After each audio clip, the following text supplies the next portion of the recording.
Half cup সুজি, আপনি পরিমাণে বেশিও নিতে পারেন। আমি মোটা দানার সুজি নেইনি, আপনি যদি মোটা দানার সুজি নিয়ে থাকেন অবশ্যই মিক্সিতে দিয়ে পিষে নিতে হবে। আজকে এরই টেস্টি রেসিপি তৈরি করব, ভিডিও স্কিপ না করে পুরোটা দেখার অনুরোধ রইল।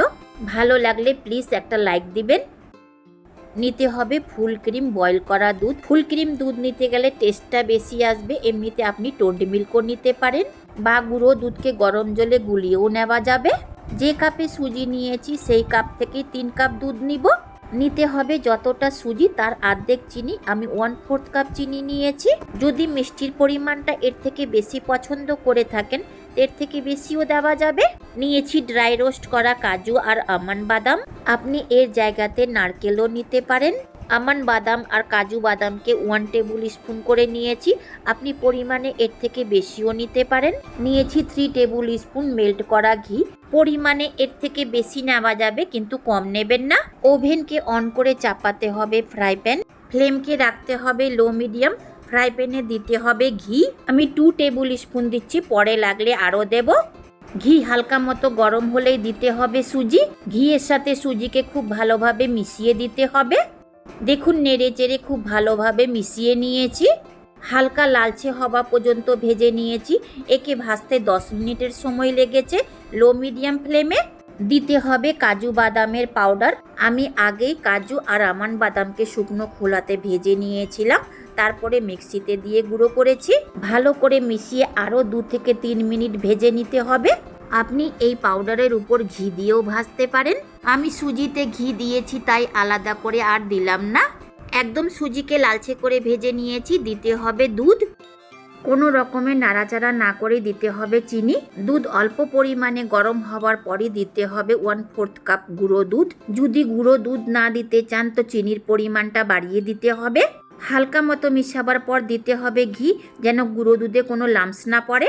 আমি 1 টেবিল স্পুন ঘি দিলাম, ভালো করে নেড়ে চেড়ে মিশিয়ে দিতে হবে। সুজি দুধকে খুব দ্রুত সোক করে নিবে, তাই খুব তাড়াতাড়ি মেশাতে হবে। তার সাথে গুঁড়ো দুধের কোনো দলা থাকতে গেলে ভেঙে দিয়ে মিশিয়ে দিতে হবে। এই সময় ফ্লেমকে মিডিয়ামে করে 4 থেকে 5 মিনিট রান্না করে নিয়েছি। সুজি একটা ডোয়ে পরিণত হয়ে এসছে, ফ্রাই প্যানকে পুরোপুরি ছেড়ে দিয়েছে। বাটিতে 1 টিস্পুন মতো ঘি বেঁচে ছিল, সেটাও দিয়ে দিলাম। খুব ভালো করে মিশিয়ে দিতে হবে আর ততক্ষণ রান্না করে নিতে হবে যতক্ষণ সুজির এক একটা দানা স্পষ্ট না দেখা যায়। আরও 2 মিনিট মতো রান্না করে নিয়েছি। সামান্য শুকনো লাগছে, দিতে হবে 1/4 টিস্পুন এলাচ পাউডার, এতে গন্ধ আর স্বাদ দুটোই ভালো আসবে। এলাচ পাউডারকে খুব ভালোভাবে মিশিয়ে দিতে হবে। অনেকটাই ঝরঝরে হয়ে এসছে, 3 মিনিট মতো রান্না করে নিয়েছি। সুজির কালারটা একদমই চেঞ্জ হয়ে গেছে। নেড়ে চেড়ে ফ্লেমকে অফ করে দিতে হবে। ওভেন থেকে ফ্রাই প্যানকে নামিয়ে অল্প পরিমাণে দিতে হবে কিশমিশ, গরম অবস্থাতেই নেড়ে চেড়ে মিশিয়ে দিতে হবে। কিশমিশের কুকিং টাইমটা খুব একটা বেশি নয়, সুজির গরম অবস্থাতেই রান্না হয়ে যাবে, তাই ওভেনকে অফ করার পর কিশমিশ দিয়েছি। আমি কিশমিশ দিয়েছি, আপনি যে কোনো অন্য ড্রাই ফ্রুটও দিতে পারেন। এটাকে আপনি 4-5 দিন রেখে খেতে পারবেন, কোনো রকমের নষ্ট হবে না। কিশমিশকে মিশিয়ে নিয়ে সুজিকে এক জায়গাতে ঢিপি করে দিতে হবে যেন তাড়াতাড়ি ঠান্ডা না হতে পারে।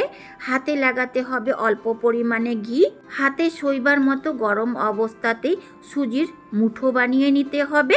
সেই মুঠোকে বেশ গোল গোল করে নিতে হবে। আপনি একে 2 হাতের তলাতে নিয়ে গোল করতে যাবেন না, ভেঙে যেতে পারে। যদি সুজিকে এর থেকে কম ঝরঝরে করেন তবে আপনি 2 হাতের তলাতে নিয়ে গোল করতে পারবেন, কিন্তু সেটাকে আপনি বেশি দিন রেখে খেতে পারবেন না। যদি সুজির হালুয়া এইভাবে রান্না করে নিয়ে 4-5 দিন রেখে খাওয়া যায় তো সুজির লাড্ডু কেন এইভাবে রান্না করে 4-5 দিন খাওয়া যাবে না? আমি অনেক রকমভাবে সুজির লাড্ডু তৈরি করেছি কিন্তু রেখে খেতে পারিনি। এইভাবে যখন সুজির লাড্ডুকে তৈরি করলাম তো 4-5 দিন রেখে খেতে পারলাম। দেখুন একটা ভেঙে দেখিয়ে দিচ্ছি, ভাঙতে গেলে সহজেই ভেঙে যাচ্ছে। যতটা দুধ দিয়েছিলাম সম্পূর্ণ শুকিয়ে খোয়া হয়ে গেছে, তাই সুজির লাড্ডুগুলা শক্ত হয়নি। হাতে মুঠো করে নিয়ে গোল করার সময় কোনো রকমে ভেঙেও যায়নি। যেভাবে নারকেলের নাড়ুকে গরম অবস্থাতে গোল গোল নাড়ু তৈরি করে নিতে হয় সেইভাবে একে তৈরি করে নিতে হবে। যদি অল্পটুকুও রান্না কম হয় তো রেখে খেতে পারবেন না, খুব তাড়াতাড়ি নষ্ট হয়ে যেতে পারে। দারুণ সুস্বাদু হয়েছে সুজির লাড্ডু। এইভাবে একবার ট্রাই করে দেখতে পারেন। যদি ভালো লেগে থাকে লাইক, শেয়ার, সাবস্ক্রাইব আর কমেন্ট করতে ভুলবেন না। পাশে আসা বেল আইকনকেও প্রেস করবেন। আমি যখনই কোনো নতুন ভিডিও আপলোড করব ওর নোটিফিকেশান আপনি পাবেন। শেষ পর্যন্ত দেখার জন্য অনেক ধন্যবাদ। যারা সাবস্ক্রাইব করেছেন তাদেরকে অনেক অনেক ধন্যবাদ। আর যারা সাবস্ক্রাইব করেননি প্লিজ সাবস্ক্রাইব করবেন।